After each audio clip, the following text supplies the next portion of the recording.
Bonjour, dans cette partie-là de la présentation de la sémiose comme processus dynamique, chapitre le signe et ses fondements, nous essayons de résumer la séance précédente de M. Kdori où il a expliqué en profondeur avec beaucoup d'exemples le triadique ou le modèle triadique de Peirce.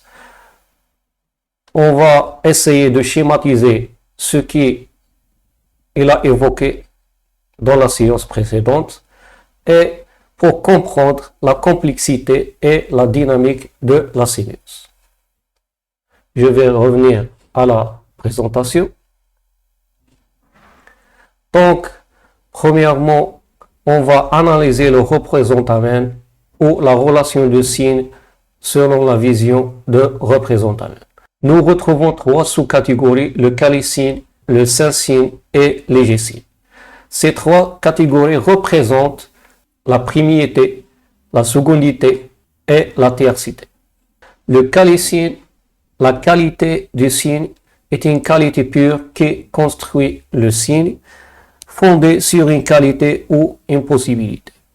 Le saint-signe, c'est le singulier de signe, la singularité de signe, un objet ou un événement réel et concret, ancré dans l'espace et le temps, signe construit d'une occurrence singulière et concrète. Légé-signe, où il y a le mot, on peut dire législation, la loi, la convention, un concept général qui fait signe. Signe représentant une règle, une convention ou une loi possible. Pour l'objet, on va essayer d'analyser la relation entre le signe et l'objet. On va rencontrer trois catégories aussi qui représentent la primité, la secondité et la tiercité, qu'on va l'appeler icône, indice et symbole. Pour l'icône, le signe partage les qualités intrinsèques avec l'objet, la ressemblance avec l'objet réel. L'indice, le signe est lié physiquement ou causalement à l'objet, qui entraîne avec un objet une connexion physique, causale ou existentielle. Et le symbole, le lien arbitraire dicté exclusivement par une règle sociale ou culturelle, la notion de loi ou la généralité pour la tiercité. Pour l'interprétant, on va faire l'analyse de la relation entre le signe et l'interprétant. On rencontre aussi trois catégories qui représentent la primité, la secondité et la tiercité.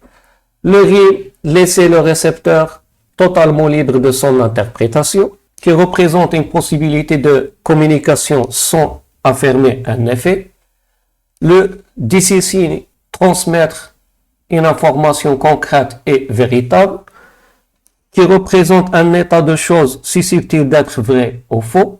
Et l'argument, comme toujours, on a cette notion de généralité et de loi qui produit une interprétation par l'intermédiaire de raisonnement ou d'une règle logique.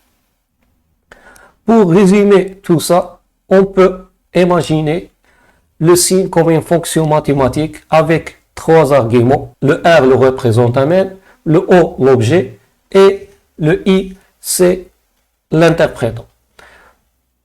Cette fonction mathématique qui a les paramètres R et O et I, couplés avec des coefficients A, B, C, tels que A peut recevoir les possibilités suivantes, quali-signe, saint-signe et légé-signe. Pour le B, l'icône, l'indice et le symbole, et le C, c'est le rime, le décision et l'argument. Cette fonction mathématique nous donne trois possibilités pour le R, trois possibilités pour le O et trois possibilités pour le I. 3 fois 3 égale 9, fois 3 égale 27. Donc nous avons 27 possibilités ou 27 classes pour analyser une situation donnée et faire naître le signe.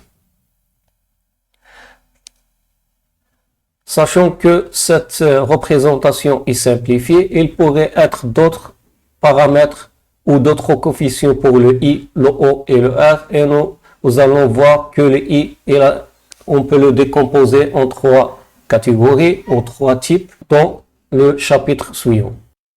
Après ce petit rappel sur le modèle triadique et les fondements et les sous-catégories de ce modèle-là, on va s'intéresser maintenant sur la partie interprétant parce qu'il va représenter le point de départ de la sémiose dynamique.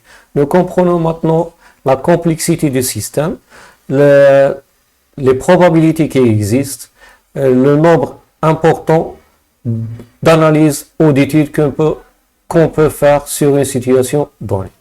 Donc, pour l'interprétant, lui aussi, il est divisé en 3 parties. L'interprétant immédiat, l'interprétant dynamique et final.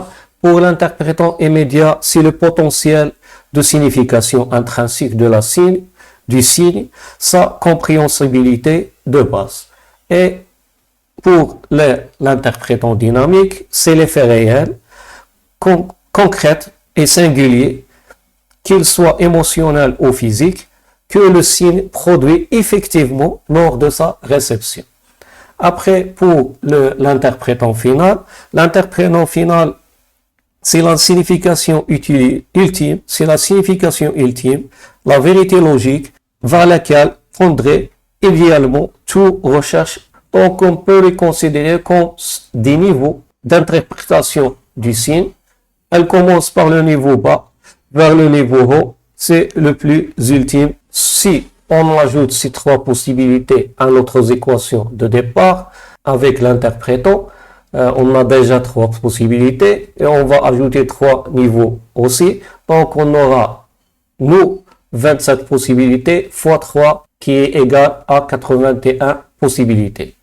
Sans dire que les autres paramètres ou les autres éléments du triade persien ont aussi d'autres coefficients qu'il faut prendre en considération. Maintenant, après avoir survolé l'essentiel de la philosophie de Peirce, on peut entamer la partie de la continuité et la partie de la sémiose dynamique. Pour vous expliquer la partie de la continuité des signes où le signe est limité, on va voir que le triade ou le triangle de Peirce qui est composé de la représentamène, l'objet et l'interprétant, ce interprétant-là, il va devenir lui-même un signe, il va produire lui-même un autre signe qui va être le représentamène d'un autre signe avec sa complexité, les 3 niveaux qu'on a déjà vus et les visions ou les types, les sous-classes de l'analyse persienne. On va produire un autre signe. Ce signe-là, il va devenir la base pour un autre signe et on peut dire que cette continuité ou cette complexité de produire les signes à l'infini qui va nous positionner face à un problème ou un dilemme, comment on va arrêter cette continuité-là parce que c'est impossible que notre cerveau ou notre esprit peut faire des choses à l'infini. Pour vous donner un exemple de la continuité des signes, je peux dire l'exemple d'un smartphone. Vous entendez le petit bip de votre smartphone. Dans votre tête, vous percevez ce signe-là. Vous connaissez que le téléphone est en train de sonner, en train de biper. Voilà le premier signe. Le deuxième signe, dans votre tête, il va être, peut-être c'est un message. Le deuxième signe, il est là. Après, on va produire un signe qui a envoyé ce message-là. Après, je dois me lever pour prendre le téléphone et voir le message. Je trouve que le bip vient d'une notification Facebook. Cette récursion ou l'infinité que produit la sémiose. Et si la sémiose est infinie, comment pouvons-nous prendre des décisions et agir? La solution, c'est l'habitude et l'ancrage. L'habitude opère comme interprétant logique final dans la vie pratique. Elle court-circuite temporairement le renvoi infini de signe en signe. Elle se manifeste comme une loi d'action, une tendance acquise à se comporter d'une manière régulière face à des signes familiers. L'habitude, c'est la tendance et la régularité de se comporter d'une certaine façon face à des signes familiers. Par l'intermédiaire de l'élément de l'habitude, on peut arrêter ce processus à l'infini et alléger le processus collectif. À la fin, je vous laisse avec Mademoiselle Lubna pour faire une synthèse ou une conclusion de processus dynamique de la sémiose, de la perception jusqu'à l'aptitude. Et je vous remercie.